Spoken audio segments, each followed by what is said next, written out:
Hey guys, it's Nicole. I'm back with another video, and today's video I'm still continuing with the trend of making videos about books that I read when I was younger, either a child or a young adult, teenager, I just feel like I want to talk about those books that even if I haven't read them super recently, they stuck out to me and stuck with me so much throughout my life, and I feel like kind of shaped the kind of genres that I enjoy so much now, and of course then, because I was reading them then.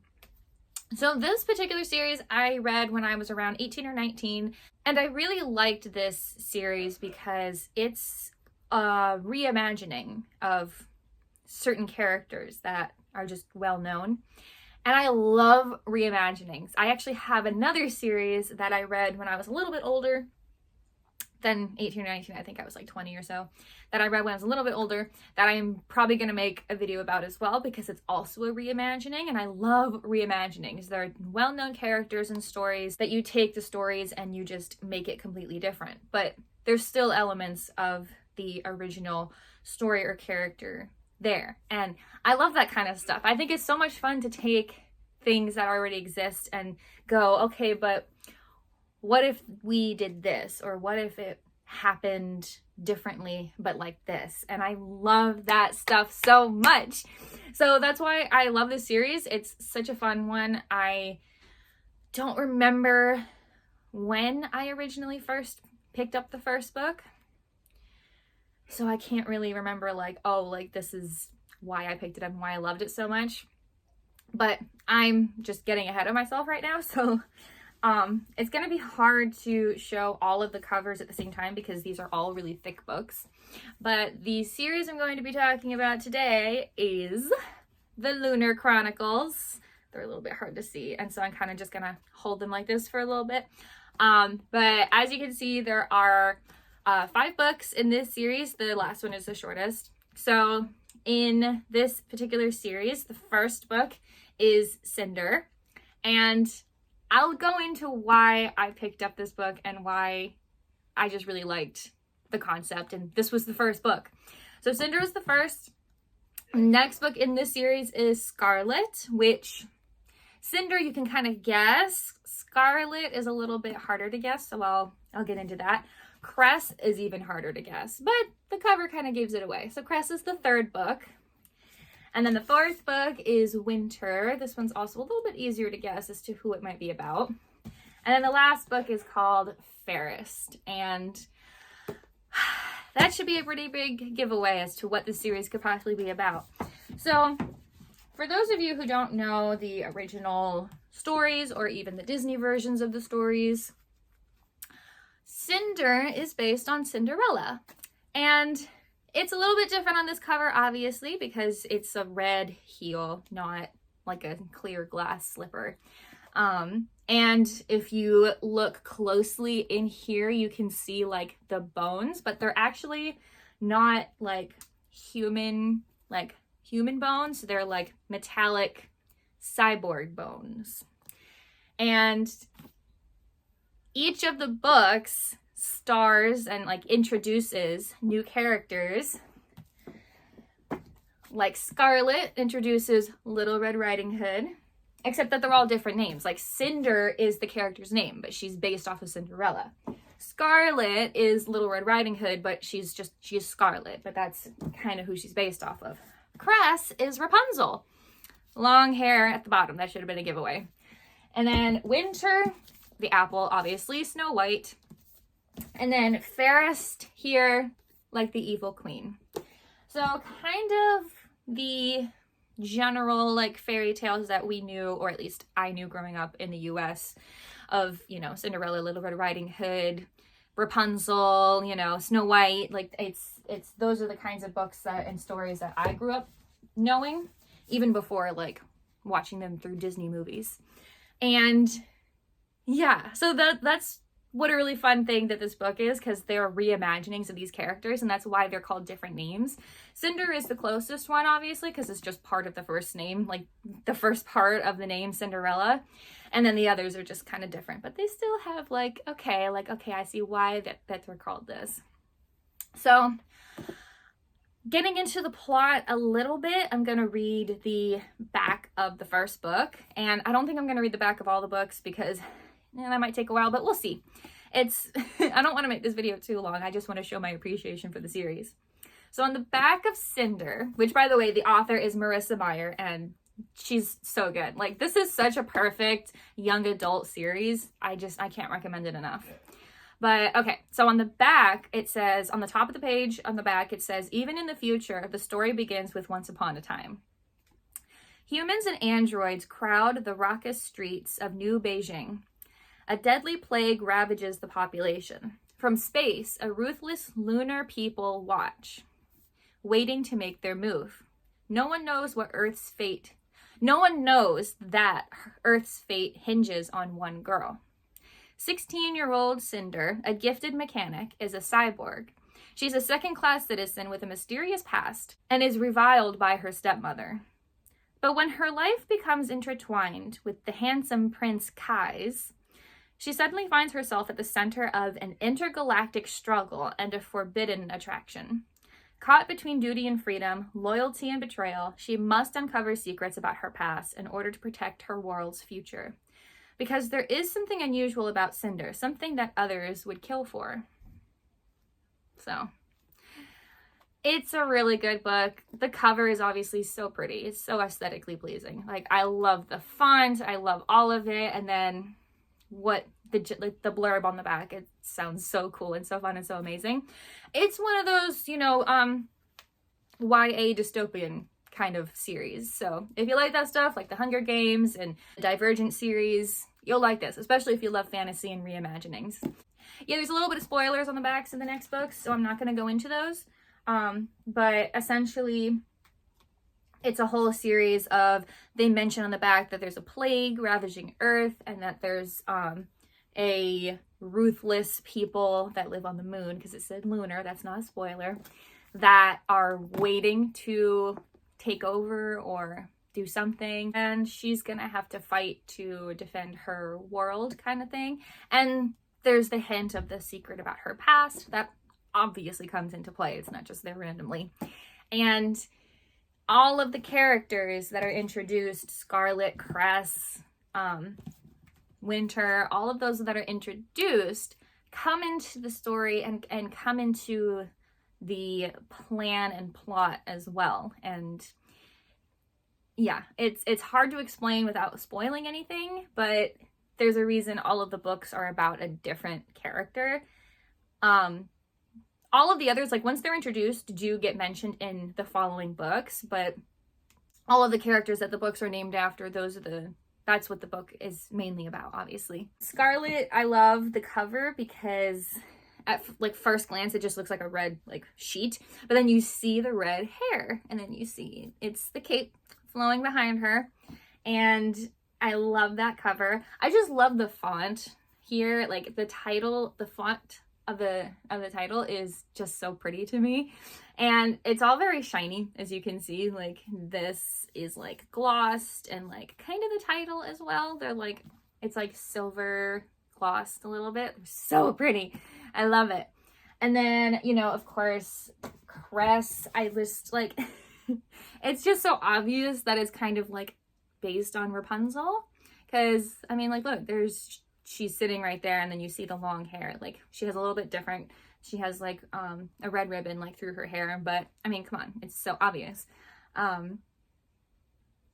So I love this cover too. I love all of the covers, they're all so pretty. And then for Winter, I love the way that they did the apple, because it's like, look, you can see it's all like shiny, and it just feels very magical, which is interesting. I don't want to spoil it. I'm not going to say anything about it. Never mind. And then this is the last book, and I'm not going to go too crazy into it because it's a little bit of spoilers, but this book is about, I guess without spoilers, I can say that the last book in the series is about the villain. I mean, it kind of makes sense. If you see the word Fairest and you see this and you know it in the context, it makes sense that this is the evil queen. So it doesn't really spoil that. So yes, the last book, it's much shorter, and it's about the villain of the story. Her backstory, basically. So we get to know a little bit of what happened to her and why she turned out the way she did.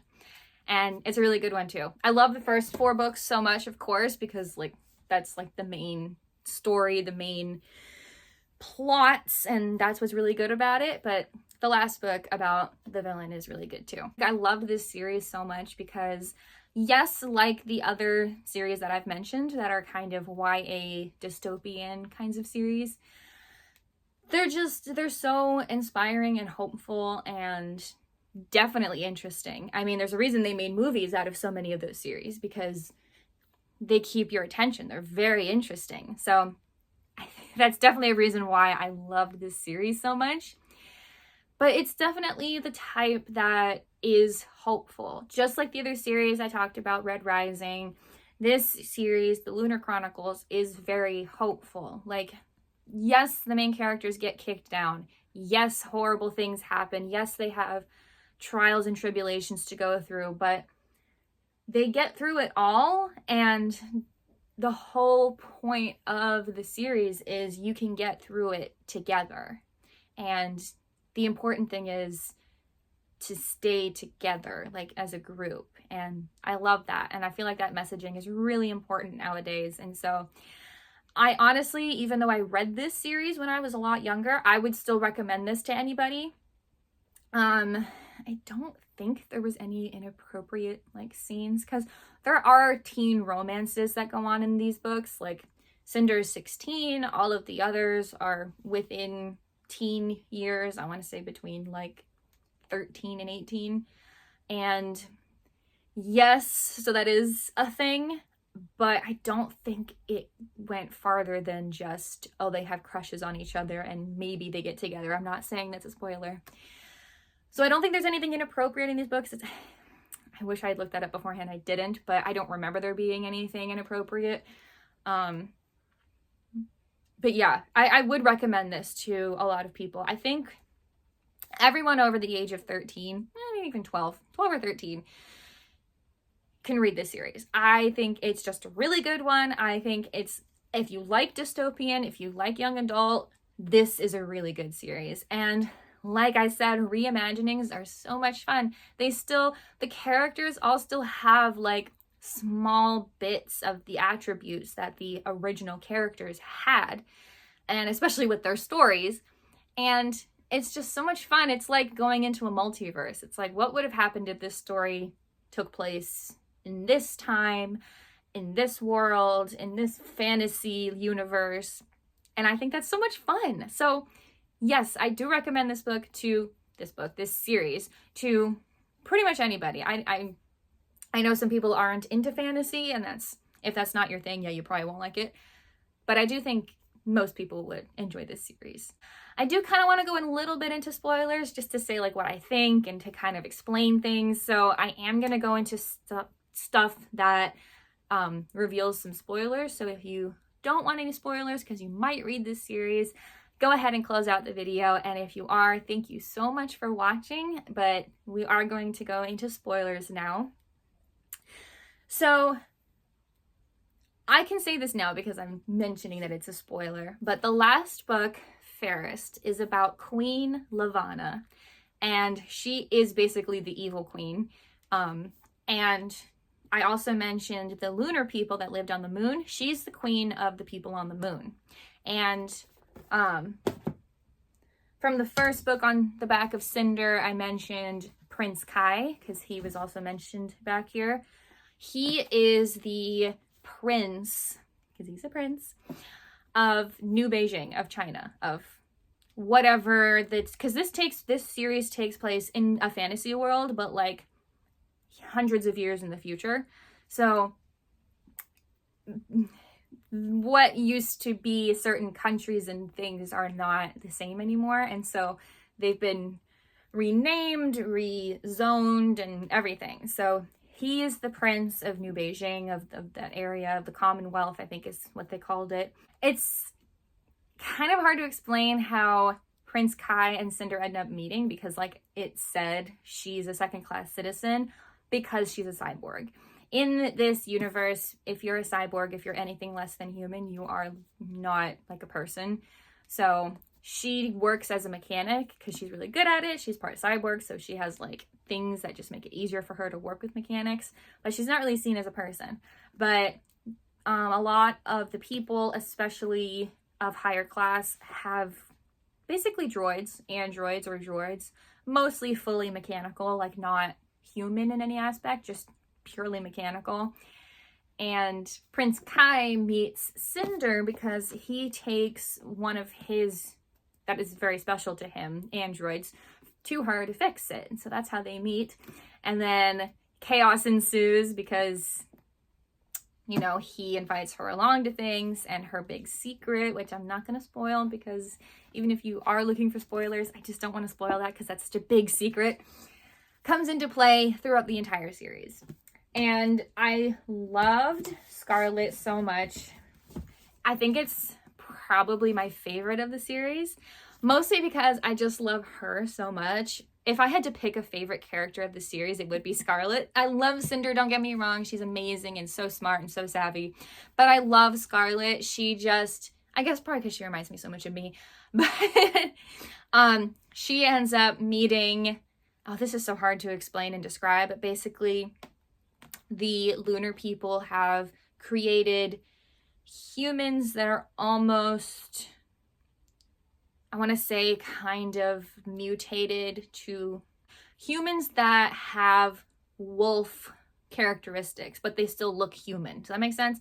Like they have stronger teeth, more sharp canines, you know, and they have like longer claws, and you know, it's kind of like a human wolf hybrid kind of situation.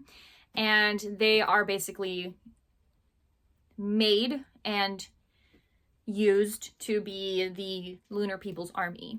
And Scarlet meets one of them, and yeah, I'm gonna leave it at that because those two go on an adventure together as well. And they're both like, I think Scarlet in this series is 18. I remember her being older, so I think she was 18, and I think that the wolf, his name, because his name was like Zeev, but I think she called him something else. She called him Wolf. Like a wolf. Yeah, she called him Wolf. So they go on a fun adventure. Actually, I can read a little bit of the back of this book to kind of go into what this book is about without spoiling what happens after Cinder. So on the back of this book, it starts at the top, even in the future, beware of the big bad wolf. And the part that I'm going to read says, halfway around the world, Scarlet Benoit's grandmother is missing. When Scarlet encounters Wolf, a street fighter who may have information about her grandmother's whereabouts, she is loath to trust this stranger, but is inexplicably drawn to him, and he to her. As Scarlet and Wolf unravel one mystery, they encounter another when they meet Cinder. And then there's a little bit like of spoilers there, so I'm not going to go into that. But I love the next book as well. Scarlet's my favorite, but Cress is really good. She's like Rapunzel because she's basically kept locked away, and she works on computers. Like, she's really good at that, and that's what she was put there for. And for her, she's also a little bit of a second-class citizen because she doesn't have the abilities that most Lunar people have. So she's also looked down upon, and so that's why she's locked away. She's obviously the next character to come in that kind of helps unravel mysteries and solve things. And I can't remember exactly actually how she came into play because she's locked away. On the back of this book, without spoiling anything else, she's been imprisoned on a satellite since childhood and has only ever had her net screens as company. So I'm trying to remember how she meets the others, but I can't. What I can say is that she meets a guy. Like I said, it's all very teenager meeting opposite sex kind of people. And I'm not going to go into what happens with all of them because that's, I think, something that's good to be left unspoiled. But she meets Captain Thorne, who is an American, which is so funny because in this series, like, Americans are so, like, not a thing. Like, they're not the most popular or biggest place or country, and so it's just funny because he's the only American. And the last one I'll kind of go into, because I'm not going to go into Fairest. Winter obviously is great. She is actually the princess, like the Lunar princess. She actually directly descended, like bloodline, like her father was the king. Queen Lavanna married her father, and then he died. So Winter has to live with her evil stepmother kind of situation. So it's the same kind of thing, and she has a personal guard who is just going to protect her with his life. His name is Jason, and he's her very own personal guard. So there's all different kinds of characters that come into these, and one of my favorites is actually introduced in Cinder. Her name is Eco, and she's a complete android. She's not a cyborg, she's an android, and I love her so much. She's just super sassy. It's super fun. I just love it. So that's a little bit of a look into what this series is and what it's about, and it is a little bit older. Like I said, I read it when I was 18 or 19, so that was 9-10 years ago or so. Do I know when this series was released? No, but it's a really good one. 2012. That actually makes sense. That was around the time that a lot of young adult stuff was actually really popular, so that actually makes a lot of sense. So yeah, I really loved the series. I think it's a really, really fun one to read. Yes, the books are a bit long.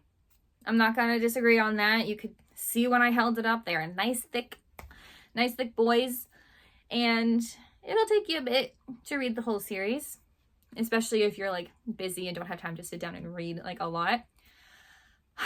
But it's a really good one. I do highly recommend this one. This is such a good series. That's pretty much all I had to say on it. I just think I want to introduce a lot of the books and series that meant a lot to me, either in my past or even currently, because I want to share what is so special about these books to me, and maybe it'll spark some inspiration in you into sharing maybe something that you like, or maybe you'll go and read the series that I talk about or the books that I talk about. I hope it does. I love inspiring people to read. It's one of my favorite pastimes, and I just think it's one of the most worthwhile pastimes because it's fun, but you also always get something out of it. So that is all for this week's video. Thank you all so much for watching. I really appreciate it. And if you've watched all the way through, I really doubly appreciate it. If you've subscribed to my channel, thank you so much. It means so much to me. If you haven't subscribed to my channel, please subscribe. You will get notified every time I upload something new, which I do on Tuesdays and Friday mornings. But in case I start making new content, you'll get notified when I upload that as well. So I hope to do that soon, but we'll see. But you should subscribe. There's no downside. So please subscribe, like, comment if you enjoyed, or if you didn't enjoy. I would love to hear your thoughts on my videos or even the books that I talk about. Maybe you've read them, or maybe you're like, this sounds exactly like what I was looking for, so this is perfect. I'm gonna go get them and read them now. Thank you. I would love to hear from anyone. Seriously, please comment. I want to hear from you, and share this video with anyone you think might like it. I think that it's such a good way to find the people that would really enjoy my channel, is word of mouth. Like, you have a friend that's like super into books, or just really needs something to have on in the background that they don't necessarily have to watch. You can just listen to me talk.